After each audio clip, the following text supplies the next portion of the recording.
பலப்படுத்துங்க, சகாயம் பண்ணுங்கப்பா. தொடர்ந்து பெரிய காரியங்களை செய்யுங்க. இயேசுவின் நாமத்தில் ஜெபிக்கிறோம் நல்ல பிதாவே. ஆமென் ஆமென் ஆமென். ஹல்லேலூயா. ஒரு வாரமாக ஸ்தோத்திரம், ஆண்டவர் ஒரு வார்த்தையை என்னோடு கூட பேசிக் கொண்டிருந்தாங்க. அந்த வார்த்தையை நான் எப்படி ஆண்டவரே ஸ்தோத்திரம் மக்கள்கிட்ட நான் சொல்லணும் அப்படின்னு சொல்லி நான் கேட்கும்போது ஸ்தோத்திரம் ஒரு சம்பவத்தை ஆண்டவர் ஞாபகப்படுத்தினார். ஸ்தோத்திரம், சங்கீதம் எழுதின புஸ்தகம் 27வது சங்கீதத்தை நாம் திருப்பிக் கொள்ளலாம். சங்கீதம் 27வது சங்கீதம். Praise the lord. ஹல்லேலூயா. ஸ்தோத்திரம். 5வது வசனத்தை நான் வாசிக்கிறேன். 5வது வசனத்தை நான் வாசிக்கிறேன். ஸ்தோத்திரம்.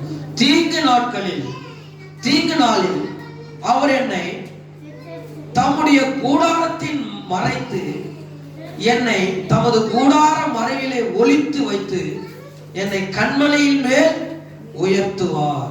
அல்லேலூயா. சங்கீதக்காரர் தாவீது சொல்றாரு, ஸ்தோத்திரம், தீங்கு நாளில் அவர் என்னை தம்முடைய கூடாரத்தில் மறைத்து. ஆமென். அல்லேலூயா. தீங்கு நாளில் அவருடைய கூடாரத்துல ஆண்டவர் நம்மள என்ன செய்றாரா? மறைக்கிறார். ஆமென். அல்லேலூயா. கர்த்தருக்கு ஸ்தோத்திரம் உண்டாகட்டும். இந்த மனிதருக்கு, இந்த பூமியில மனிதர்களுக்கு தீங்கு நிறைய வருகிறது. தீங்கு என்றால் எத்தனையோ சொல்லலாம். தீங்கு, கண்ணி, ஆபத்து, இப்படி எல்லாம் பலதும் சொல்லிக் கொண்டிருக்கலாம். தீங்கு வராத மனிதன் யாருமே இல்லை. ஆமென். பணக்காரனுக்கும் தீங்கு வரும், ஏழைக்கும் தீங்கு வரும், பணம் வைத்திருக்கிறவங்களுக்கும் தீங்கு வரும், பணம் இல்லாதவங்களுக்கும் தீங்கு வரும். தீங்கு என்றால் ஆபத்து. தீங்கு என்றால் அந்த ஆபத்து. இந்த ஆபத்து நேரத்துல அவருடைய கூடாரத்துல என்ன செய்யறாரு? நம்மள மறைக்கிறார். அல்லேலூயா. அல்லேலூயா. அல்லேலூயா. இன்னைக்கு நிறைய பேரு ஆண்டவருடைய கூடாரத்துல, ஆண்டவருடைய சமூகத்துல, ஆண்டவருடைய நிழல்ல தங்காதவர்கள் அந்த தீங்கில அகப்பட்டுக் கொள்ளுகிறார்கள். அந்த தீங்கில அகப்பட்டுக் கொள்ளுகிறார்கள், அந்த தீங்கில மாட்டிக் கொள்ளுகிறார்கள். கர்த்தருக்கு ஸ்தோத்திரம் உண்டாகட்டும். பெரியமான பிள்ளைகளே, உங்க வாழ்க்கையில பல தீங்குகளை நீங்கள் அனுபவித்திருக்கலாம், பல விபத்துகளை நீங்கள் அனுபவித்திருக்கலாம், பல போராட்டங்களை நீங்கள் அனுபவித்திருக்கலாம். ஆனா இன்னும் வருகிற காலங்களிலே, கொடிய காலங்களிலே, தீங்குள்ள காலங்களிலே நீங்கள் எப்படி இருக்க வேண்டும் என்று சொன்னால், ஆண்டவருடைய கூடாரத்திலே நீங்கள் தங்க வேண்டும். ஆமென். அல்லேலூயா. அல்லேலூயா. ஆண்டவருடைய கூடாரத்திலே நீங்கள் தங்க வேண்டும். இப்ப பாத்தீங்கன்னாக்கா, இப்ப வர ஸ்தோத்திரம் வண்டிகள்லாம் ஷீட் பெல்ட் இருக்குது. ஷீட் பெல்ட், கார்களுக்கெல்லாம் ஷீட் பெல்ட் இருக்குது. அந்த ஷீட் பெல்ட் தான் போட்டுக்கிட்டு தான் கார் என்ன செய்யணும்? ஓட்டணும். இந்த ஷீட் பெல்ட்னால என்ன நன்மை கிடைக்குது அப்படின்னு சொன்னீங்கன்னாக்கா, சோதரம், அந்த ஷீட் பெல்ட் போட்டாக்கா சோதரம் கிட்டத்தட்ட ஒரு 80 கிலோமீட்டர் வேகத்துல அந்த காரு ஓடிக்கொண்டிருக்குது. அந்த 80 கிலோமீட்டர் வேகத்துல அந்த கார் ஒரு மரத்திலேயோ ஒரு வாகனத்திலேயோ ஒரு வண்டியிலேயோ மோதும் போது அந்த ஷீட் பெல்ட் ஆனது என்ன ஆகுதுன்னு சொன்னா, வேகமா இழுக்கும் போது அந்த ஷீட் பெல்ட் அப்படியே டைட்டா பிடிக்குது. அதனால இந்த இருதயம், இந்த மார்பகம் வந்து அந்த ஸ்டேரிங்ல போய் முட்டாத அளவுக்கு அந்த சீட் பெல்ட் பாதுகாக்குது பாரு. அல்லேலூயா. அல்லேலூயா. அதை காட்டிலும் ஆண்டவருடைய கரம், ஆண்டவருடைய கை நம்மளை அற்புதமாய் பாதுகாக்கும். அல்லேலூயா. உலகத்தில் இருக்கிற அந்த மனிதனே இந்த சீட் பெல்ட்டை போட்டு எத்தனையோ பேருக்கு அந்த விபத்திலிருந்து எந்த அடிப்படாத பாதுகாத்து கொள்ள முடிய வைக்குமானா, அந்த சாதாரணமான சின்ன மூளை உள்ள மனிதனுக்கு அந்த அறிவு இருக்குமானா, இந்த வானத்தையும் பூமியை உண்டாக்கின தேவனுக்கு எவ்வளவு நம்மளை ஆண்டவர் பாதுகாக்க வல்லவராக இருக்கிறார். அல்லேலூயா. அல்லேலூயா. ஒவ்வொரு உயிரையும் பாதுகாக்கிற அந்த சீட் பெல்ட், அந்த கண்டுபிடிச்ச அந்த மனிதனுக்கு அவ்வளவு அறிவு இருக்கும்னா, நம்மளை கூடார மலையில பாதுகாத்து, அல்லேலூயா, மறைவான கண்ணிக்கு பாதுகாத்து, அந்த சூத்திரம் மறைத்திருக்கிறதா அந்த ஆபத்துக்கு ஆண்டவர் நம்மை பாதுகாத்து வந்து கொண்டிருக்கிறாரே. நம்முடைய தெய்வம் எவ்வளவு பெரிய ஆண்டவர். ஆமென். அல்லேலூயா. அல்லேலூயா. அல்லேலூயா. பிரியமான தேவனுடைய பிள்ளைகளே, ஸ்தோத்திரம், இந்த காலை வேளையில அவருடைய கூடாரம் அவருடைய சோதரம் கூடார மறைவிலே ஆண்டவர் நம்மளை மறைக்கிறாராம். பாதுகாப்பு, ஆண்டவர் நம்மளுக்கு விசேஷத்த பாதுகாப்பை தருகிறார். ஆமென், அல்லேலூயா. ஸ்தோத்திரம். ஒரு சம்பவத்தை கூட நம்ம வாசிக்க விரும்புகிறேன். ஸ்தோத்திரம். தானியேல் எழுதின புஸ்தகம் 3ஆம் அதிகாரம் நாம் எல்லாரும் திருப்பிக் கொள்ளலாம். தானியேல் எழுதின புஸ்தகம் 3ஆம் அதிகாரத்தை நாம் திருப்பிக் கொள்ள 27வது வசனத்தை நாம் வாசிக்க போகிறோம். ஸ்தோத்திரம். 3ஆம் அதிகாரம் 27வது வசனத்தை நாம் வாசிக்க போகிறோம். தேசாதிபதிகளும் அதிகாரிகளும் தலைவரும் ராஜாவின் மந்திரிகளும் கூடி வந்து அந்த புருஷருடைய சரீரங்களின் மேல் அக்கினி பலம் செய்யாமலும் அவர்களுடைய தலைமயிர் கருகாமலும் அவர்களுடைய சால்வைகள் சேதப்படாமலும் அக்கினியின் மனம் அவர்களிடத்தில் வீசாமலும் இருந்ததை கண்டார்கள். அல்லேலூயா, அல்லேலூயா. இந்த ஸ்தோத்திர அதிகாரத்துல நடு பகுதியுடைய வசனத்தை தான் இப்போது நாம் வாசித்திருக்கிறோம். இந்த வசனத்தை வாசித்த உடனே உங்களுக்கு எதனால எப்படி என்று உங்களுக்கு புரியாது, இருந்தாலும் நான் உங்களுக்கு சொல்லுகிறேன். அல்லேலூயா. சோதர ஷாத்ராக், மேஷக், ஆபேத்நேகோ என்ற 3 வாலிபர்களை பற்றி உங்களுக்கு நன்றாக தெரியும். அவர்கள் ஸ்தோத்திரம் யூதா தேசத்திலிருந்து கல்தேயர் பட்டணத்துக்கு, அதாவது ஸ்தோத்திரம் அடிமையாக பாபிலோன் தேசத்துக்கு கொண்டு போகப்பட்டவர்கள் தான் இவர்கள். ஆமென். போன வாரத்துல நம்ம யாரை பத்தி பார்த்தோம்? தானியேலை பத்தி நம்ம பார்த்தோம். அல்லேலூயா, அல்லேலூயா. இந்த தானியேல் புஸ்தகத்தை நான் படித்து 2வது 3வது அதிகாரத்தை படிக்கும் போது இந்த சம்பவத்தை ஆண்டவர் எனக்கு ஞாபகப்படுத்தினார். ஆமென், அல்லேலூயா. ஸ்தோத்திரம். தானியேலுக்கு விசேஷித்த ஞானத்தை ஆண்டவர் கொடுத்து அந்த தானியேலுக்குள்ளாக தேவ வல்லமையை கொடுத்து அந்த தானியேலை அந்த மாகாணத்துல ஒரு பெரிய அதிகாரியாக மாத்தினார்னு பார்த்தோம். ஆமென். தானியேல்ல இருந்து ஒரு சில காரியங்களை கத்துக்கிட்டீங்களா இல்லையா? என்ன கத்துக்கிட்டீங்க? உணவுல சொல்லுங்க. இங்க வந்துட்டு இருக்குது, ஆனா இங்க வர மாட்டேங்குது. உணவுல, ஆகாரத்துல ஒரு உடன்படிக்கைய செய்தார். ஆமா, உணவும் உடன்படிக்கையும் என்ற ஒரு தலைப்புல உங்ககிட்ட நான் ஆவியானவர் பேசுறார். ஆமென். சாப்பாட்டுல எப்படி நம்ம கருத்தா கவனமா எச்சரிக்கையா இருக்கணும் அப்படின்னு சொல்லி கிராமம் சொல்லாமே. கர்த்தருக்கு ஸ்தோத்திரம். அப்ப தானியேல் இப்படி வாழ்ந்து கொண்டிருக்கும் போதுதான் ஷாத்ராக், மேஷக், ஆபேத்நேகோ என்ற 3 வாலிபர்கள் இருந்தாங்க. ஆமென். கவனிக்கணுமா? இது ரொம்ப துல்லியமா கவனிக்கணும். அந்த தானியேல், ஷாத்ராக், மேஷக், ஆபேத்நேகோ 3 வாலிபர்கள் வாழ்ந்து கொண்டிருக்கிற இந்த காலகட்டத்தில் நேபுகாத்நேச்சர் என்ன செய்தார் சொன்னால் ஒரு பெரிய பொற்சிலையை செய்தார். என்ன செய்தாரு? பொற்சிலையை செய்தார். பொற்சிலை, அது தங்கத்தினால உருவாக்கப்பட்ட ஒரு மிகப்பெரிய ஒரு சிலை. அந்த சிலையினுடைய சுதந்திரம் ஹைட் எப்படி இருக்குதுன்னு கேட்டீங்கன்னாக்கா 90 அடி சிலை. இந்த சிலை எத்தனை அடி? 90 அடி உயரம். அந்த சிலையினுடைய உயரம். அகலம் கிட்டத்தட்ட 6 அடி அகலம். எத்தனை அடி? 6 அடி அகலம். அப்பேற்பட்ட உயர்ந்த அந்த சோதர சிலையை வணங்கும்படியாக, அதை செய்யும்படியாக சோதர ஞானவான்கள் எல்லாம் கூப்பிட்டு சிலையை செய்து முடிச்சு அதை பிரதிஷ்டை பண்றதுக்காக அந்த பாபிலோன் தேசத்துல இருக்கிற மக்கள் எல்லாரையும் கூப்பிட்டு சேர்த்தாரு இந்த ராஜா. ஆமென். ராஜா கூப்பிட்டா கண்டிப்பா என்ன செய்யணும்? வந்துதான் ஆகணும். அல்லேலூயா. நரேந்திர மோடி சொன்னாரு 2000 ரூபாய் நோட், 500 ரூபாய் 1000 ரூபாய் நோட்டு மாறாது போயிடும் சொன்னாரு. அதே மாதிரி என்ன ஆயிடுச்சு? இந்தியா ஃபுல்லா மாறாது போயிடுச்சு. அதே மாதிரி தான் நேபுகாத்நேச்சர் என்ன சொன்னாரு? இந்த பாபிலோன் தேசத்தில் இருக்கிற அனைவரும் இந்த பொற்சிலை என்ன செய்யணும்? நீங்க வந்து வணங்கணும்.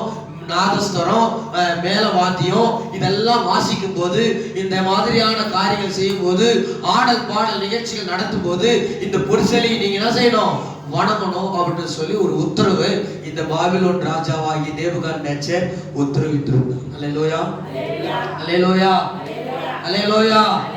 கர்த்தருக்கு ஸ்தோத்திரம் உண்டாகட்டும். பிரியமான தேவனுடைய பிள்ளைகளே, மக்கள் எல்லாரும் வந்து வணங்க ஆரம்பிச்சாங்க.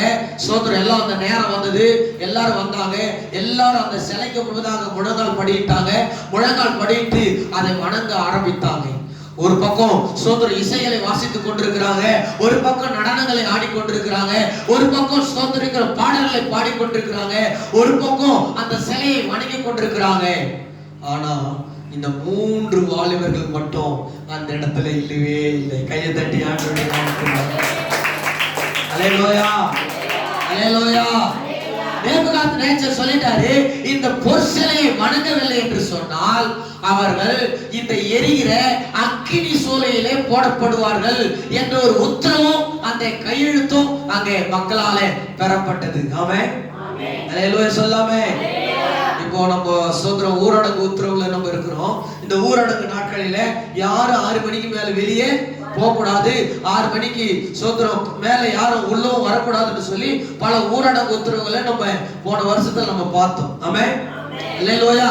அந்த உத்தரவுப்படி வாழ்ந்தான்னா, அந்த உத்தரவுப்படி இருந்தாதான் அவனுக்கு சுதந்திரம் பாதுகாப்பு. அப்படி இல்லைன்னா அவனை சிறைச்சாலையில் கொண்டு போய் என்ன செஞ்சிருவாங்க, போட்டுருவாங்க. அப்படின்னு நம்ம இந்திய தேசத்திலே நம்முடைய தமிழ்நாட்டிலே நம்ம பார்த்துருக்கிறோம். போன வருஷத்துல யாரும் போக மாஸ்க் போட்டுக்கணும் மட்டும்தான் போனோம். சுதந்திரம் லைன்ல போனோம், தனியா நிக்கணும், சுதந்திரம் கை கொடுக்க கூடாது, கை கால்களை கைவிடணும். எப்பேற்பட்டதான ஒரு ஊரடங்கு பாருங்க. அப்பேற்பட்ட ஊரடங்குகள் மத்தியில மக்கள் இருந்தாங்க. ஆனா அந்த பாபிலோன் தேசத்துல அதுக்கு மேல ஒரு மிகப்பெரிய ஒரு சட்டத்தை எழுதினாங்க.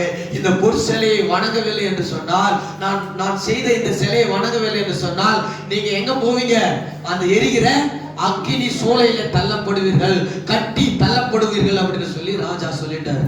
இந்த வார்த்தை இந்த சாத்ராக் மேஷாக் ஆபேத்நேகோ அனைவருக்கும் இந்த காதுல போய் விழுந்திருக்கிறது. அந்த காதுல விழுந்தும் அவங்க அந்த இடத்துக்கு வரவே இல்லை. அல்லேலூயா, அல்லேலூயா, அல்லேலூயா. வேதத்துல வாசிக்கிறோம், தேவன் ஆவியா இருக்கிறார், அவர் ஆவியோடும் உண்மையோடும் எப்படி செய்யணும், தொழுது கொள்ள வேண்டும். எப்படி தொழுது கொள்ளணும் ஆண்டவரே, ஆவியோடும் உண்மையோடும் தொழுது கொள்ளணும். ஒரு சில பேர் என்ன செய்வாங்கன்னா, அந்த இயேசப்பா போட்டா பார்த்து வணங்கிட்டு. ஒரு சில பேர் அந்த பைபிள் அந்த இடத்துல வச்சிருவாங்க, பைபிள் வச்சுட்டு 2 பேய் வைத்து அதுல வைப்பாங்க.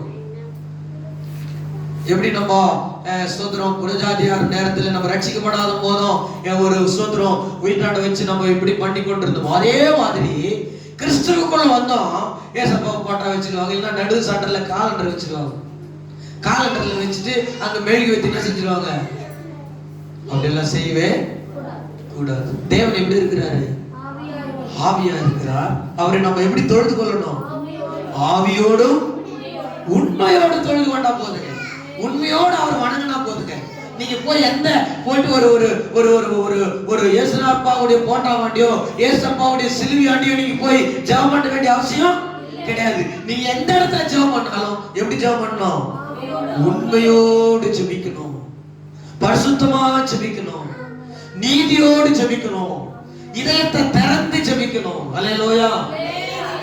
அவன் பக்கத்து வீட்டுக்காரனோட சண்டை போட்டு வந்து ஜெபம் பண்ண கூடாது, பொறாமை வச்சுக்கிட்டு நம்ம ஜெபம் பண்ண கூடாது, எரிச்சல் வச்சுக்கிட்டு நம்ம ஜெபம் பண்ண கூடாது, சண்டை போட்டு வந்து ஜெபம் பண்ண கூடாது, பாவம் செஞ்சுட்டு வந்து ஜெபம் பண்ண கூடாது.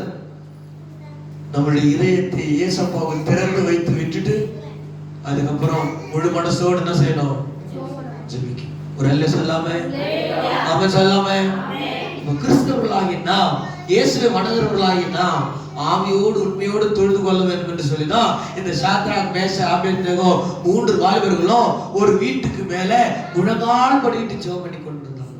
இந்த இடத்துல ஸ்தோத்திரம் ஆடல் பாடல் நிகழ்ச்சி நடக்குது. ஜனங்கள் அந்த சிலையை வணங்கி கொண்டிருக்கிறாங்க, மக்கள் எல்லாம் அதுக்கு முன்னாடி முழங்கால் படிட்டு கொண்டிருக்கிறாங்க. ஆனா அந்த 3 வாலிபர்கள் மட்டும் ஒரு ஒரு ஒரு வீட்டின் மேல முழங்கால் படிட்டு ஜெபம் பண்ணி கொண்டிருக்கிறாங்க. அல்லேலூயா. இந்த விஷயம் யாருக்கு தெரிஞ்சிடுச்சு, யாருக்கு தெரிஞ்சிடுச்சு, நேபுகாத்நேச்சர். யாருக்கு தெரிஞ்சிச்சு, ராஜாவுக்கு தெரிய வந்தது. இந்த 3 வாலிபர்கள் மட்டும் நம்ம தேசத்துல இல்லையே, இவனுங்களை நம்ம அடிமையா பிடித்து கொண்டு வந்தவன். இந்த 3 வாலிபர்கள் எங்க, இந்த அரண்மனையில மிகப்பெரிய ஒரு அதிகாரியா அவங்க வச்சிருக்கிறவன். இப்பேற்பட்ட மனிதர்களே இந்த அரண்மனையில இல்லையே, எங்கன்னு பார்க்கும் போதும் அவங்க தேவனை வணங்கி கொண்டிருக்கிறார்கள். அல்லேலூயா. மா கவனிக்கிறீங்களாமா லலிதாமா, என்ன பாருங்க, அல்லேலூயா சொல்லாமே. எல்லா ஆண்டவருடைய வார்த்தை கேட்கும் போதுதான் நல்லா உற்சாகமா வரும், தூக்கும். அது எங்க இருந்தா வரும்னே தெரியாது. ஒரு அல்லேலூயா சொல்லாமே, ஆமென் சொல்லாமே. பாருங்க, இந்த 3 வாலிபர்களும் வைராக்கியத்தோட ஜெபம் பண்றாங்க. சட்டத்தை ஏற்றுட்டாங்க, தண்டனை என்னன்னு நன்றாக தெரியும். எங்க போட போறாங்க, அக்கினி சூளையில போட போறாங்க. சொல்லாமே பாருங்க பிரியமான தேவனுடைய பிள்ளைகளை அவர்கள் காண்பித்து விட்டாங்க. 3 வாலிபர்களையும் கொண்டு வந்தாங்க. இப்போ நம்ம வாசிக்க போகிறோம். 15வது வசனத்தை வாசிங்க. இப்பொழுதும் எக்காலம், நான் வாசிக்கிறேன் கவனமாக பாருங்க. 3ஆம் அதிகாரம் 15வது வசனம். இப்பொழுதும் எக்காலம், நாரஸ்வரம், கிண்ணரம், வீணை, சொரமண்டலம், தம்பூரம் முதலான சகலவித வார்த்தைகளின் சத்தத்தையும் நீங்கள் கேட்கும் போது எப்படி பணியணுமா? தாழ விழுந்து நான் பண்ணி வைத்த சிலையை பணிந்து கொண்டு ஆயத்தமா இருந்தால் நல்லது. பணிந்து கொள்ளாதிருப்பானாயில் அந்த நேரமே எரிகிற அக்கினி சூளையின் நடுவிலே போடப்படுவீர்கள். உங்களை என் கைக்கு தப்புவிக்கிற தேவன் யார்? அல்லேலூயா, அல்லேலூயா. ராஜா சொல்றாரு, இந்த சூளையிலே போடப்படுவீர்கள், என் கைக்கு தப்புவிக்கிற தேவன் யார்? அப்படி ஒரு கேள்வி கேட்டு அதுக்கப்புறம் சாத்ராக், மேஷக், ஆபேத்நேகோ என்பவர்கள் ராஜாவை நோக்கி, நேபுகாத்நேச்சரே, இந்த காரியத்தை குறித்து உமக்கு உத்தரவு சொல்ல எங்களுக்கு அவசியம் இல்லை. ஆமென். ஒரு ராஜா கிட்ட எதிர்த்து நின்னு பேச முடியுமா? அல்லேலூயா. ஒரு பிரதமர் வந்தாலே நம்ம நாட்டில் இருக்கிற அனைத்து முதலமைச்சர்களும் கை கூப்பி என்ன செய்யறாங்க? வணங்குறாங்க, படிக்கிறாங்க. ஒரு சில பேர் கீழே என்ன செஞ்சிடறாங்க? அல்லேலூயா. ஒரு சாதாரணமான ஒரு சின்ன ஒரு நாட்டில் இருக்கிற பிரதமர்களுக்கே இப்படி ஒரு மரியாதை கிடைக்கும் என்று சொன்னால், பாபிலோன் நாட்டையே ஆண்டு கொண்டிருக்கிற மிகப்பெரிய ஒரு ராஜா எதிர இந்த சாத்ராக், மேஷக், ஆபேத்நேகோ 3 வாலிபர்கள் சொல்றாங்க, இந்த விஷயத்துல எங்களுக்கு என்ன செய்யாதீங்க, இந்த விஷயத்தை குறித்து சொல்லுவதற்கு அவசியம் கிடையாது. அவசியம் கிடையாது. இந்த விஷயத்துல நான் உடன்படுறதுக்கு அவசியம். இந்த விஷயத்துல மட்டும் தயவு செய்து என்ன இழுக்காதீங்க. இந்த ஞாயிற்றுக்கிழமை மட்டும் என்ன தயவு செய்து என்ன செஞ்சிடாதீங்க, கூப்பிடாதீங்க. இந்த விஷயம் கடவுளுடைய விஷயத்துல, இந்த விஷயத்துல கரெக்டா எடுத்துருங்க. யாரா இருந்தாலும் சரி, இந்த விஷயத்துல நான் மிஸ் பண்ணவே மாட்டேன் சொல்றாங்க.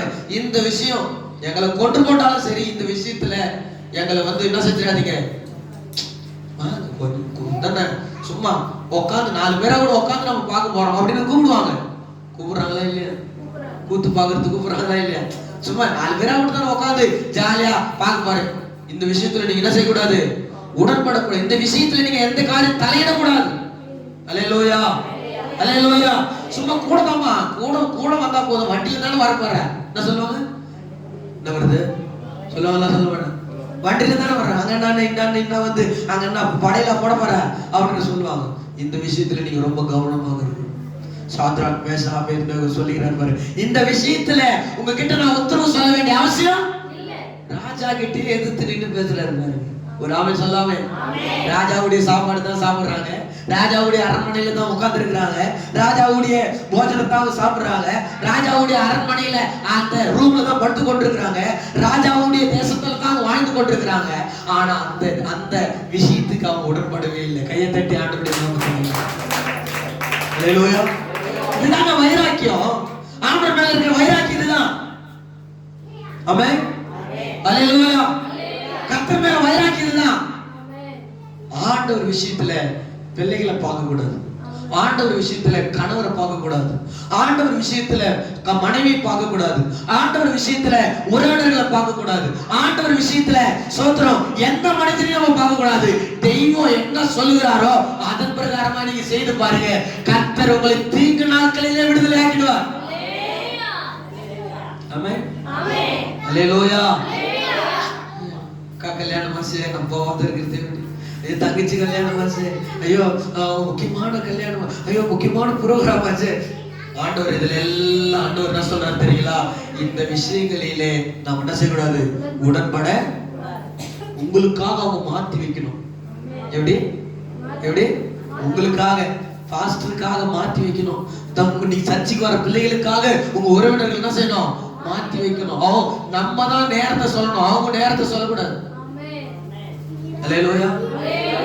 நம்ம தான் என்ன செய்யணும்? இந்த நாள்ல இந்த தேதியில வெய். எங்க தலைமை பாதிரிக்கிட்ட சொன்னாங்க, என் கல்யாணத்தை எப்பையா வைக்கலாம் அப்படின்னு கேட்டேன்.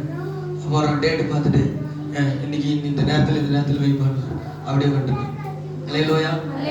எங்க அப்பா கிட்டே போய் ஜாதகம் பாருங்கன்னு சொல்ல, எங்க அம்மா கிட்ட போய் ஜோசிகாரனை பாருங்கன்னு சொல்ல, எங்க தலைமை சொன்னாரு இந்த தேதியில இந்த மாசத்துல இந்த தேதியில இந்த நேரத்துல இந்த நேரத்துக்குள்ள வச்சிருப்பான்னு சொன்னாரு. அதே மாதிரி நோட்டீஸ் போட்டாச்சு. ஆமென். அல்லேலூயா. இந்த விஷயத்துல எல்லாம் நீங்க கரெக்டா இல்லாததுனால தான் பல பிரச்சனைகளை நீங்க அனுபவிக்கிறீங்க. ஆமென். நம்ம வீட்டுல ஒரு நல்ல காரியம் நடந்த போதும் நேரா சோதரம் பிறந்த சர்டிபிகேட் தூக்கின்னு ஓடிடுது, ஜாதகத்தை தூக்கின்னு ஓடுறது. யாருக்கிட்ட? அங்க படிச்சிருக்கவே மாட்டான். அவன் போலீஸ் சொல்லிக்கிட்டு உட்காந்துருப்பான். அவன் கிட்ட போய் பேப்பரை தூக்கிட்டு போய் குத்துது. அல்லேலூயா. ஆதார் அட்டை கூட தூக்கி போய் குத்துறாங்க. எவ்வளவு ஒரு கேவலமான ஒரு சோதர தகுதி இல்லாத காரியம் பாருங்க. ஆமென். அல்லேலூயா. தெய்வத்துக்கு நேரம் கொடுக்காம தேவையில்லாதெல்லாம் தலையிடவே கூடாது. இந்த விஷயத்துல கரெக்டா இருக்கணுங்க. நீங்க ஆண்டவர் காரியத்துல கரெக்டா இருக்கணும். பாஸ்டர் அம்மா கிட்ட அதான் சொல்லுவேன், ஜெபம் பண்ற நேரத்துல கரெக்டா ஜெபம் பண்ணணும். எதுக்கு சாப்பாடு இல்லைன்னா கூட பரவாயில்ல, பிள்ளைகள் கவனிக்கலாம் பரவாயில்ல, நீ ஜெபம் பண்ற நேரத்துல ஆலயத்துக்கு வர்ற நேரத்துல சரியான நேரத்துல வரணும். ஆமென். அல்லேலூயா. அல்லேலூயா. விஷயத்துல சொல்றாங்க தெளிவா. அந்த வசனத்தை பாருங்க. சோதரம் சாத்ராக் மேஷாக் ஆபேத்நேகோ என்பவர்கள் ராஜாவை நோக்கி, நேபுகாத்நேச்சரே, இந்த காரியத்தை குறித்து உமக்கு பதில் சொல்ல வேண்டிய அவசியங்கள் கிடைத்தது. அவர் கேள்வி கேட்கிறாரு. என்ன கேள்வி கேட்கிறாரு? நீங்க வணங்கலன்னா, நீங்க இந்த பொற்சிலையை நீங்க கும்பிடலாம் அப்படின்னு சொன்னா, இந்த சிலையை நீங்க சோதரம் ஒழுங்கா படிக்கலன்னு சொன்னா, இந்த அக்கினி சூழலில் நீங்க போடப்படுவீங்க. அது சாத்ராக் மேஷாக் ஆபேத்நேகோ சொல்றாங்க, இந்த விஷயத்துல உங்களுக்கு பதில் சொல்றதுக்கு எங்களுக்கு அவசியம் கிடையாது. அல்லேலூயா. வைராக்கியத்தை தேவன் பார்க்கிறார். இந்த வைராக்கியத்தை தேவன் பார்க்கிறார். இந்த வைராக்கியம் தான் நாங்க தீங்கு நாட்களில் ஆண்டவர் நம்மளை கூடாரத்துல மறைப்பார். தீங்கு நாளில் உங்களுக்கு ஆபத்து வராது இருக்குன்னு சொன்னா, இந்த சாத்ராக் மேஷாக் ஆபேத்நேகோ சொன்ன வார்த்தையை நீங்க மக்கள் கிட்ட சொல்லுங்க. ஆமென். அல்லேலூயா. அல்லேலூயா. பாருங்க, பெரியம்மா கூப்பிடுறாங்கல்ல, போவாதீங்க. தேவையில்லாத காரியங்களுக்கு நீங்க தலையிடாதீங்க. உங்களுக்கு நன்றாக தெரியும். கீழ வசனத்தை வாசித்து பாருங்க. அவங்க சொல்றாங்க, நாங்கள் ஆராதிக்கிற எங்கள் தேவன் எங்களை தப்புவிக்க வல்லவராய் இருக்கிறார். அவர் எரிகிற அக்கினி சூளைக்கும் ராஜாவாகிய உம்முடைய கைக்கும் நீங்களாக்கி விடுவிப்பார். என்ன வார்த்தை பாருங்க. ராஜாவுக்கு சவால் வர்றாங்க பாருங்க. ராஜா கேட்கிறாரு ஒரு கேள்வி, உங்களை இந்த அக்கினி சூளைக்கு தப்புவிக்கிற தேவன் யார்? அதுக்கு இவங்க சொல்றாங்க, நாங்கள் ஆராதிக்கிற எங்கள் தேவன். யாரு? நான் ஆராதிக்கிற என் தேவன், நான் வணங்குகிற தெய்வம், நான் நமஸ்கரிக்கிற தெய்வம், நான் ஸ்தோத்திரம் பண்ற தெய்வம், நான் ஆலயத்துக்கு போற தெய்வம். ஸ்தோத்திரம். நானே ஸ்தோத்திரம். இந்த பைபிளை எடுத்திருக்கிற இந்த கடவுள் என்னை தப்புவிக்க வல்லவராக இருக்கிறார். சொல்லுகிறீங்களா?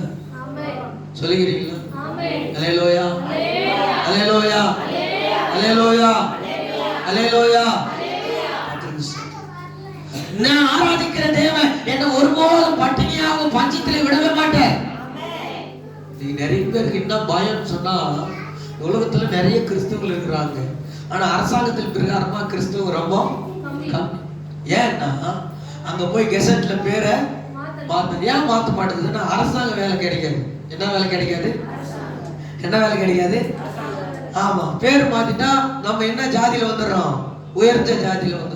அதனால என்ன வேலை கிடைக்காது நம்மளுக்கு? அல்லேலூயா. ஒரு விருதுநகர்ல ஒரு பாஸ்டர் சாட்சி சுவிசேஷகர் சாட்சி சொன்ன வந்தாரு, தூத்துக்குடியில இருந்து. அவர் வந்து சொன்னாரு, நல்ல போலீஸ் அதிகாரி வேலையை ரிசைன் பண்ணிட்டு வந்துட்டாரு ஊழியத்துக்காக. அல்லேலூயா. நல்ல ஒரு எஸ்ஐ வேலை அவருக்கு வந்தது. எஸ்ஐ வேலை 6 மாசம் சென்னையில செய்திருந்தாரு. ஒரு ரவுடியா இருந்தாரு. அவர் ரவுடியா இருந்து ரட்சிக்கப்பட்டு எஸ்ஐ வேலை கிடைச்சிச்சு. எஸ்ஐ வேலையை ரிசைன் பண்ணிட்டு, இந்த வேலை எனக்கு வேணாம், இந்த வேலையில எனக்கு சமாதானம் இல்லை, இந்த வேலையில எனக்கு மன நிம்மதி இல்லை, இந்த வேலையில எனக்கு ஆறுதல் இல்லை, ஏசப்பாவுடைய வேலை செய்யறது தான் எனக்கு சந்தோஷமா இருக்குதுன்னு சொல்லி அந்த வேலையில ரிசைன் பண்ணிட்டு ஆண்டவருடைய வேலையை செய்து கொண்டிருக்கிறார். அல்லேலூயா. நான் ஜெபம் பண்ண, ஆண்டவரே நான் எந்த வேலையும் ரிசைன் பண்ணல ஆண்டவரே, சும்மா வந்துட்டு ஆண்டவரே ஊழியத்துக்கு நான் ஒண்ணுமே தியாகம் பண்ணல. பாருங்க என்னுடைய ஊழியக்காரெல்லாம் எவ்வளவு தியாகம் பண்ணி ஆண்டவருடைய நம்ம நான் நினைச்சிருக்கிறோம். இங்க உட்கார்ந்து இருக்கிறோம், நல்ல கவர்மெண்ட் வேலை இருக்கிறவங்க ஊழியத்துக்கு வரலாம். நம்ம சபையில இருந்து கவர்மெண்ட் வேலை தேடி இருக்கிறோம். அல்லேலூயா, அல்லேலூயா. பிரியமான தேவனுடைய பிள்ளைகளே, பாருங்க எவ்வளவு ஒரு பெரிய ஒரு ஆச்சரியமான காரியம். அவங்க மனைவி நல்ல ஒரு விசுவாசம் உள்ள ஒரு சகோதரி, நல்லா ஜெபிக்கிற ஒரு சகோதரி. அதற்கு சித்தமானால் அவரை நம்மளுடைய கிராமத்துக்கு கூப்பிடுறேன், நான் அழைக்கிறேன். நான் ஏன் சொல்றேன்னா, பிரியமான தேவனுடைய பிள்ளைகளை, இந்த வைராக்கியம் நம்மளுக்குள்ளாக இருந்தா, அந்த வாஞ்சை நம்மளுக்குள்ளாக இருந்தா, ராஜாவுக்கு முன்னாடி சவால் விட முடியும். அல்லேலூயா, அல்லேலூயா. பாருங்க பிரியமான தேவனுடைய பிள்ளைகளை, நாங்கள் ஆராதிக்கிற எங்கள் தேவனை விடுவிப்பார், விடுவிப்பார். அந்த விசுவாச வார்த்தை நம்ம வாயிலிருந்து வரணும், நடக்கும், செய்வாரு, விடுதலை ஆக்குவாரு, சுகம் கொடுத்துருவாரு. ஏசப்பா பலன் ஆரோக்கியம் கிடைச்சிடும், இதை நான் செஞ்சிடுவேன், இதை நான் கட்டிடுவேன், இதை நான் வாங்கிடுவேன் அப்படின்னு விசுவாச வார்த்தை சொல்லணும். ராஜா எதில் சொல்றாங்க. ஆமென். அது கீழ வசனம், அது காட்டுல ரொம்ப முக்கியமான வசனம். படி. சொல்றாங்க, அவங்க சொல்றாங்க விடுவிக்காமல் போனோம். அதோட கண்டினியூவா விடுவிப்பா. சப்போஸ் விடுவிக்காம போனாலும் நாங்கள் உம்முடைய தேவர்களுக்கு ஆராதனை செய்வதும் இல்லை, நீ நிறுத்தின பொற்சிலையை பணிந்து கொள்வதும் இல்லை என்று ராஜாவாகிய உமக்கு. நல்லா தெரிஞ்சுக்க ராஜா, நல்லா தெரிஞ்சுக்கோ. நீ நிறுத்தின அந்த சிலையே என்ன செய்ய முடியாது, எங்களால வணங்க முடியாது. ஏன்னு சொன்னா, தெய்வம் எங்களை விடுவித்தாலும் சரி, விடுவிக்காம போனாலும் சரி. அந்த வார்த்தை சொன்னாங்க பாருங்க, அப்பவே ஆண்டவர் அவங்க பக்கத்துல வந்துக்கிறாரு. இதை நான் முந்தானத்து படிக்கும் போது இந்த அதிகாரத்தை அப்பவே வந்துக்கிறாரு ஏசப்பா. அல்லேலூயா. எத்தனை பேரு? நாலாவது ஆளா கடவுள் அந்த பக்கத்துல வந்துக்கிறாரு, அப்பவே வந்துக்கிறாரு. அக்கினி சூளையில போடல, பேசிட்டு இருக்கிறாங்க. ராஜாவும் சாத்ராக் மேஷாக் ஆபேத்நேகோ இவங்க எல்லாம் பேசிட்டு இருக்காங்க. ஜனங்க ஜெய ஜெயன்னு பார்த்துட்டு இருக்குது. இந்த நேரத்துல ஏசப்பா அங்க 3 பேர் நடுவுல வந்துக்கிறாரு. அந்த வார்த்தை சொல்லும் போதே ஆண்டவர் நம்மளுக்கு ஆசீர்வாதத்தை ரெடி பண்ணி வச்சிருக்காரு. அல்லேலூயா. நீங்க அந்த நல்ல வார்த்தை நைட் பிரேயர்ல தான் சொன்னேன். நீ உங்களுக்கு உபத்திரம் வரும்போதும் உங்க வாயில இருந்து என்ன வார்த்தை வரணும்? விசுவாசமான வார்த்தை வரணும். வயிறு வலியோடு துடிச்சுக்கிறீங்க, இன்னும் கொஞ்ச நேரத்துக்குள்ளாக நம்முடைய உயிரே போக போகுது. அந்த நேரத்தில் நம்ம வாயில இருந்து வர வார்த்தையில என்ன விடிருக்குன்னா, ஆண்டவரே நீங்க என்னோட கூட இருக்கிறீங்கப்பா, சோதரம். இது குறித்து நான் கவலைப்படல ஆண்டவரே, இந்த வயிறு வலி குறித்து நான் கவலைப்படல, தலைவலி குறித்து நான் கவலைப்படல, இப்படி நான் பெட்ல படுத்துக்கூறுன்னு இருக்கிறேன்னு கவலைப்படல. நீங்க பக்கத்துல இருக்கிறீங்களே அதை நினைச்சு உங்களுக்கு சோதரமா அப்படின்னு சொல்லி நல்ல வார்த்தைகளை, விசுவாச வார்த்தைகளை தான் என்ன செய்யணும், சொல்லணும். அல்லேலூயா. விடுவித்தாலும் விடுவிக்காமல் போனாலும் நீர் நிறுத்தின அந்த பொற்சிலையை நாங்கள் வணங்குவதும் இல்லை என்று சொல்லி ஆண்டவராகிய கர்த்தருடைய வார்த்தை அவங்க வாயிலிருந்து வந்து சவால் விட்டாங்க. ஆமென். எப்படி இருக்கு ராஜாவுக்கு கோபம்? அந்த கோபத்தை கொஞ்சம் பற்றி பாருங்க, எப்படி தான் அவருடைய கோபம். அப்போது நேபுகாத்நேச்சர் என்ன கோபம்? சாதாரண கோபத்துக்கு எக்கினி சொல்ல கடும் கோபம் கொண்டு சாத்ராக் மேஷாக் என்பவர்களுக்கு விரோதமாய் அவருடைய முகம் வேறுபட்டது, முகமே மாறி போச்சு. சூளையை சாதாரணமாய் சூடாக்குவதை பார்க்கிலும் 7 மடங்கு. எத்தனை மடங்கு? 7 மடங்கு அதிகமாய் சூடாக்குங்கள் என்று உத்தரவு கொடுத்துட்டான். 1 மடங்கு 2 மடங்கு 3 மடங்கு அல்ல, 7 மடங்கு. இந்த சூளையினுடைய எஃபெக்ட் ஒரு வசனத்தை நீங்க படிச்சு பார்த்தீங்கன்னா தெரியும். அந்த சூளையினுடைய எஃபெக்ட் அந்த வசனம் இருக்குது பாருங்க. சோதரம் 22வது வசனத்தை வாசித்து பாருங்க. கடுமையா இருந்தபடினால், சூளை மிகவும் சூடாக்கப்பட்டிருந்தபடினாலும் அக்கினி ஜுவாலையானது சாத்ராக் மேஷாக் ஆபேத்நேகோ என்பவர்களை தூக்கி கொண்டு போன புருஷனை கொண்டு போட்டது. யாரை கொண்டு போட்டுச்சா? யாரை தூக்கிட்டு போனாங்களோ, சாத்ராக் மேஷாக் ஆபேத்நேகோவை தூக்கிட்டு போனாங்க பாரு, அந்த தூக்கி போன ஆளுங்க செத்து போனாங்க பாருங்க. அல்லேலூயா. தூக்கிட்டு போன ஆளுங்க செத்து போனாங்க. ஆனா தூக்கி நிறுத்தி வச்சிருந்த அந்த சாத்ராக் மேஷாக் ஆபேத்நேகோ சாகவே இல்லை. இது எங்க போல? சோலையாண்டியே போல. கிட்ட தூக்கிட்டு போறாங்க. எப்படி இருந்திருக்கு பாருங்க அந்த சோலை. அந்த தீசனையிலேயே அந்த அனல்லையே தூக்கிட்டு போனவங்க செத்து விட்டுட்டு, தூக்கிட்டு போனவங்க மரிச்சு போனாங்க. அப்ப இவங்களும் மரிச்சிருக்கணுமா? மரிச்சிருக்க கூடாதா? மரிச்சிருக்கணும். காரணம் ஏசப்பா அந்த சோலையில வராதுக்கு முன்னாடி எங்க வந்துட்டு இருக்கிறாரு? அவங்களோட பேசும்போதே வந்துருக்கிறாருங்க. கையை தட்டி ஆண்டவருடைய நாமத்தை அல்லேலூயா, அல்லேலூயா, அல்லேலூயா. பாருங்க, இன்னைக்கு மரணப்படுக்கையில உபத்திரவத்துல கஷ்டத்துல வாழும் போதும் ஐயோ நான் என்ன செய்ய போறேன்னு தெரியலையே, இதோட என்னுடைய வாழ்க்கை முடிஞ்சிருமா காட்டியும், இதோட என்னுடைய குடும்பம் வாழ்நாள் முடிஞ்சிருமா காட்டியும், இதோட நான் நடக்க முடியாத காட்டியும், இதோட நான் பேச முடியாத காட்டியும், இதோட நான் பார்க்க முடியாத காட்டியும் நீ சொல்லி உங்க வாயின் வார்த்தையினால புலம்பாதபடிக்கு ஆண்டவர்கிட்ட சொல்லுங்க. நான் நடப்பேன், நான் பேசுவேன், நான் ஆண்டவர் சமூகத்தில் காத்திருப்பேன், ஆண்டவர் எனக்கு ஆயுசு கொடுப்பாரு, நான் அந்த வீட்டுல தான் இருப்பேன், அந்த குடும்பத்துல நான் வாசம் பண்ணுவேன், நான் அங்க சந்தோஷமா வாழ்வேன், இந்த கிராமத்துல நான் மன நிம்மதியா இருப்பேன்னு சொல்லி அந்த வாயின் வார்த்தை அறிக்கை செய்து கொண்டே இருக்கணும். ஆமென், அல்லேலூயா, அல்லேலூயா. தூக்கிட்டு போனவங்க மரிச்சு போனாங்க. இவங்களை கையை காலை கட்டி எல்லாம் வாயெல்லாம் கட்டி கத்தக்கூடாதுன்னு சொல்லி தூக்கிட்டு போனாங்க. மூணு பேரையும் தூக்கிட்டு போனவங்க செத்து போனாங்க. ஒரு ஆமென் சொல்லாமே. அப்பவே தேவன் வந்துட்டார் பாருங்க. இந்த வசனத்தை நான் படிக்கும் போதும் அப்பதான் எனக்கு புரிஞ்சு ஆண்டவர் அக்கினி சோலையில வந்து இறங்கலுங்க. எங்க வந்திருந்தாரு? வேட்டு வேலையே வந்துட்டு இருக்கிறாரு. பேசிட்டு இருக்கும் போதே வந்துட்டு இருக்கிறாரு. அவங்களோட கூட சவால் விடும் போதே வந்துட்டு இருக்கிறாரு பாருங்க. ஆமென் சொல்லாமே, அல்லே சொல்லாமே. புரிஞ்சிச்சு. தூக்கின்னு போனவங்க செத்துட்டானுங்க, நம்ம உயிரா இருக்கிறோம். அப்ப ஏசப்பா நம்மளோட கூட இருக்கிறாருன்னு இன்னும் தைரியம் வந்துச்சு அவங்களுக்கு. அல்லேலூயா, அல்லேலூயா, அல்லேலூயா. சோதரர் பாருங்க, போட்டாங்க அந்த இடத்துல தான் இந்த சாத்ராக் இவங்க சொல்றாங்க பாருங்க. 24வது வசனம்.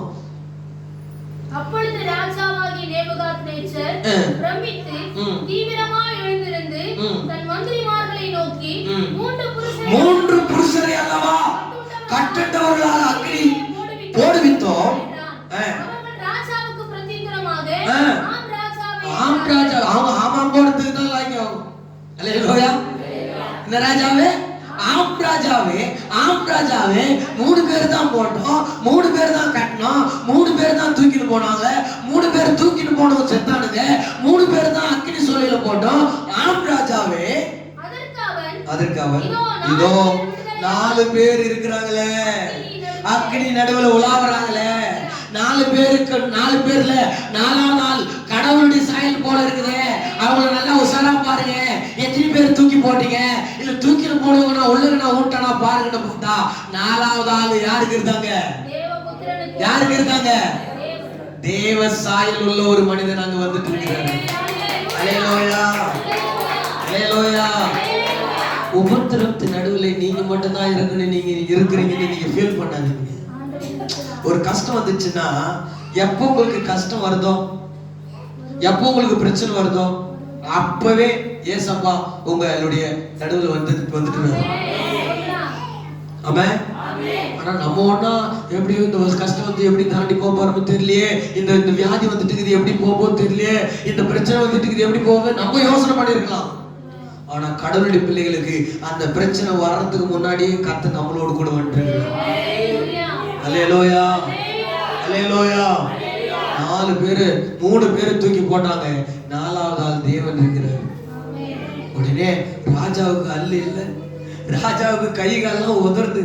என்னடா தூக்கின்னு போனவன் செத்து போயிட்டானுங்க. இதுல அக்னியில போய் ஊந்தவங்க ஜாலியா தண்ணியில நடக்கிற மாதிரி நடக்கிறாங்க. எதுல? தீயில நடக்கிறவங்க எப்படி நடக்கிறாங்க? தண்ணியில நடக்கிற மாதிரி, நீச்சல் அடிக்கிற மாதிரி நடந்து வர்றாங்க அந்த அக்னி சூழ்நிலை. பாருங்க, இந்த வார்த்தை தான் கடைசியா சொல்லி முடிக்க போறேன். இப்பதான் முக்கியமான விஷயத்துக்கு நான் வரேன். இப்பதான் நம்ம வாசிக்க போகிறோம். 27வது வசனம். தேசாதிபதிகள், அதிகாரிகள், தலைவர், ராஜாவின் மந்திரிமார்கள் கூடி வந்து அந்த புருஷனுடைய சரீரங்களில் மேல் அக்கினி பலம் செய்யவில்லை. கையை தட்டி ஆண்டவருடைய நாமத்தை பயன்படுத்துங்க. என்ன பலம் செய்யல?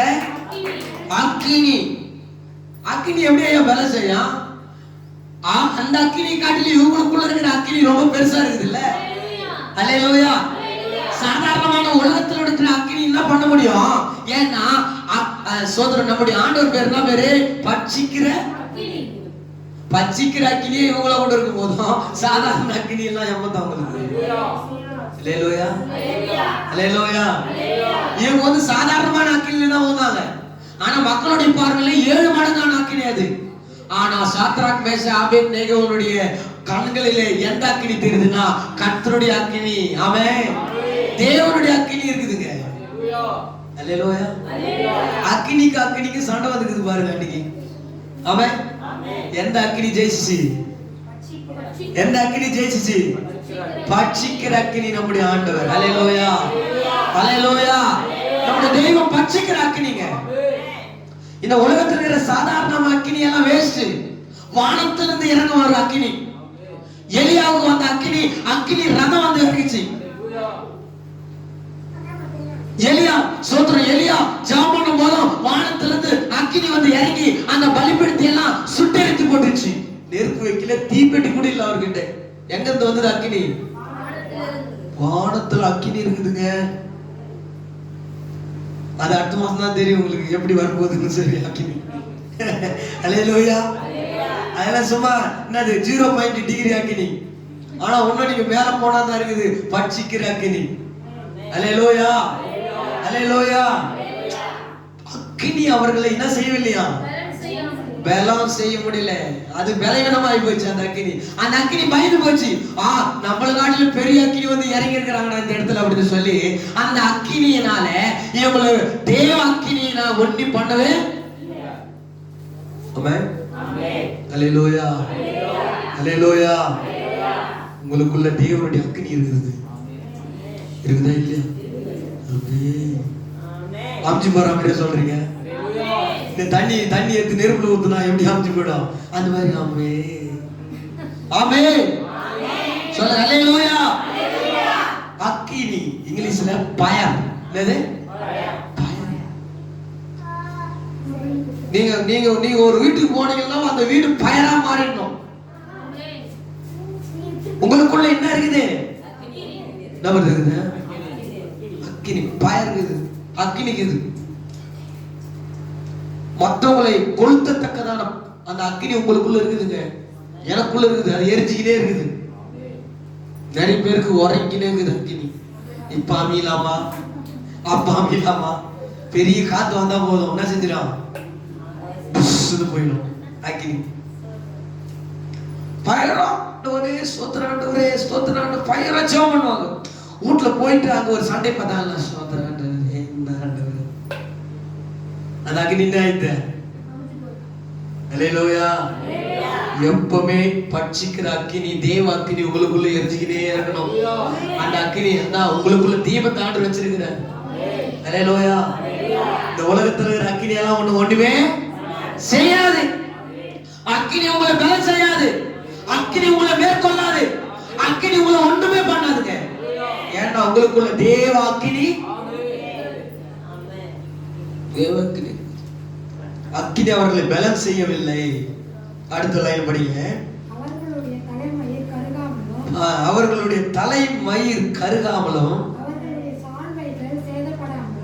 அவர்களுடைய சால்வைகள் சேதப்படவில்லை. அல்லேலூயா, அல்லேலூயா. இரண்டாவது அவங்களுடைய துணிங்க. அவங்க போட்டுக்கிற துணி 3 துணி போட்டுக்கிறாங்க. யூதர்கள் எப்பவுமே 3 துணி போடுவாங்க. உங்களுக்கு ஏற்கனவே சொல்லி இருக்கிறேன். யூதர்கள் எப்பவுமே 3 துணி. எப்படி சுடிதாருக்கு 3 துணி வருது? ஒன்னு பேண்ட், ஒன்னு மேல் டாப், ஒன்னு ஷால். எப்படி சுடிதார்களுக்கு 3 துணி வருது அதே மாதிரி யூதர்கள் 3 துணி போடுவாங்களா. அந்த அக்கினியில விழுந்த உடனே அவங்க அந்த சால்வை கூட சுருங்கி போகலையா பாருங்க. கையை தட்டி ஆடுறேன். அந்த துணி சுருங்கி போகவில்லையா? அந்த துணி தீச்சு போகவில்லை. துணி போட்ட பிறகாகவே அந்த துணியில எந்த சட்டச்சின்னு போனாலே அந்த வாசனை அப்பவும் வந்துகிட்டே இருக்கு. அல்லேலூயா. ஏன்னா தேவன் கூட இருக்கிறார். அவருடைய சால்வை சேதப்படவில்லை. அவங்க போட்டிருக்கிற சால்வை அந்த வார்த்தை ரொம்ப கவனம். சால்வை, சால்வை என்றால் நம்மளுடைய ஆவிக்குரிய விஷயத்துல பார்த்தா ரட்சிப்பு. சால்வைன்னா துணின்னா ரட்சிப்பு. ஆண்டவர் நம்மளுக்கு கொடுத்திருக்கிற ரட்சிப்பு ஒரு நாள் சேதப்படவே கூடாது. ரட்சிப்பு ஆண்டவர் நம்மளுக்கு கொடுத்திருக்கிற மிகப்பெரிய ஒரு பொக்கிஷம் என்னதுன்னா என்னது? என்னது தம்மா? ரட்சிப்பு. ரட்சிப்புன்னா என்னது? ரட்சிப்புன்னா என்னது? நீங்க ரட்சிக்கப்பட்டீங்களா இல்லையா? ரட்சிக்கப்பட்டீங்களா இல்லையா? வருது அப்படின்னா என்னது? ரட்சிக்கப்பட்டதுன்னா என்னது? மனம் திரும்புதல். அதாவது உலகத்திலிருந்து ஆண்டவர் உங்களை வேறு பிரிச்சு ஆலயத்துல உட்கார வச்சு. இதுதான் என்னது? புரிஞ்சுங்களா? ஒரு காட்டுல இருக்கிற மரத்தை வேரோட குடிங்க எடுத்துன்னு வந்து எங்க வச்சிட்டு இருக்காங்க? இப்போ நாட்டுல. ஆமா, நீங்க காட்டுல இருந்தீங்க, இப்ப எங்க கொண்டு வந்திருக்கிறீங்க? காடு அப்படின்னு சொன்னா உலகம். காடு என்று சொன்னா உலக வாழ்க்கை. காடு என்று சொன்னால் பாரம்பரியம். காடு என்று சொன்னால் பலவிதமான சம்பிரதாயங்கள். அதிலிருந்து ஆண்டவர் என்ன செஞ்சுக்கிறாரு? பிரிச்சு எடுத்து தனியாக கொண்டு வந்து ஆலயத்துல நட வச்சிருக்கிறார். இப்ப நீங்க காட்டுல இல்ல, எங்க இருக்கிறீங்க? நீங்க உலகத்துல இல்ல, நீங்க உலகத்தார் அல்ல. நீங்க யாரு இல்ல? நீங்க யாரு இல்ல? உலகத்தான் அல்ல. அப்ப உலகத்தான்னா யாரு?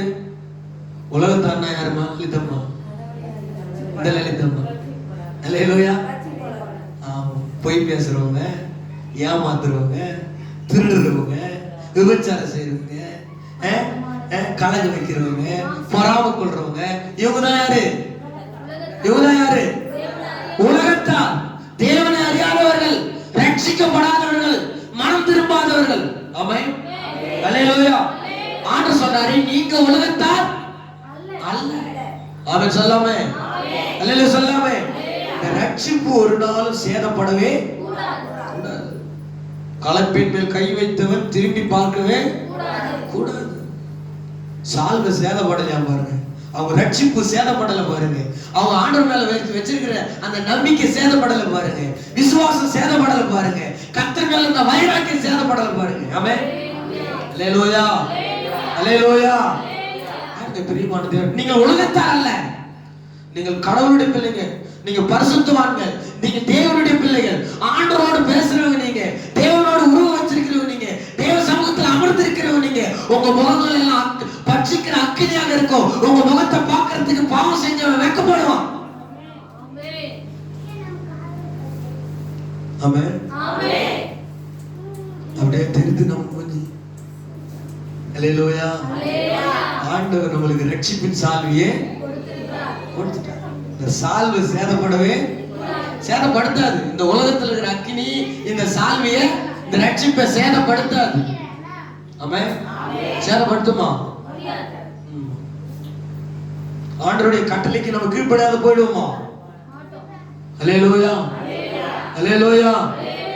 எப்பேற்பட்ட ஆட்சி வந்தாலும் சரி, எப்பேற்பட்ட அரசாங்கம் வந்தாலும் சரி, எப்பேற்பட்ட பணம் நம்ம கையில வந்தாலும் சரி, ஏசப்பா மேல இருக்கிற அன்பு ஒரு நாள் என்ன செய்யக்கூடாது? குறைய கூடாது. ஆமென். அல்லேலூயா. முதல்ல வாசித்தோம், என்ன வாசித்தோம்? அக்கினி அவர்களை பலன் செய்யவில்லை. இரண்டாவது அது இல்ல, இரண்டாவது அப்படி இல்ல, அது இல்ல, சால்வை சேதப்படவில்லை. அதாவது அதான் அக்கினி பலன் செய்யலைன்னாவே அவங்க தலைமயிறு கூட என்ன செய்யறது இல்ல, கருகி போகாது. அது சரீர பிரகாரமான விஷயம். இரண்டாவது துணி, இரண்டாவது Dress. அவங்க ட்ரெஸ்னா இல்லையா சேதப்படவில்லை, அவங்க சால்வை சேதப்படவில்லை, அவங்க ரட்சிப்பு சேதப்படலை. ஒரு விஷயத்தை நீங்க பாக்குறீங்கன்னா அதை மாம்ச ரீதியா பார்க்கணும், ஆவிக்கு ரீதியாவும் பார்க்கணும். அல்லேலூயா. இப்ப நீங்க இந்த துணின்னு பாத்தீங்கன்னா, துணின்னு வந்தாலே அது என்னதான்? ரட்சிப்பு நீங்க எடுத்துக்கணும். அது ஆமென். அதுதான் வியாக்கரணம் பண்றது, அதுதான் வேதத்தை வியாக்கரணம் பண்றது, அதுதான் ஆவியானவர் கற்று தர்றது, அதுதான் விளக்கத்தை கொண்டு வர்றது. சும்மா பல புஸ்தகம் மாதிரி இந்த புஸ்தகத்தை படிச்சுட்டு போகவே முடியாது. ஒரு விஷயத்தை ஆண்டவர் நம்ம பைபிள்ல எழுதி வச்சுக்கிறாருன்னா அது நம்மளுக்கு ஏதோ ஒரு பிரயோஜனப்படுதுன்னு அர்த்தம். ஆமென். அல்லேலூயா.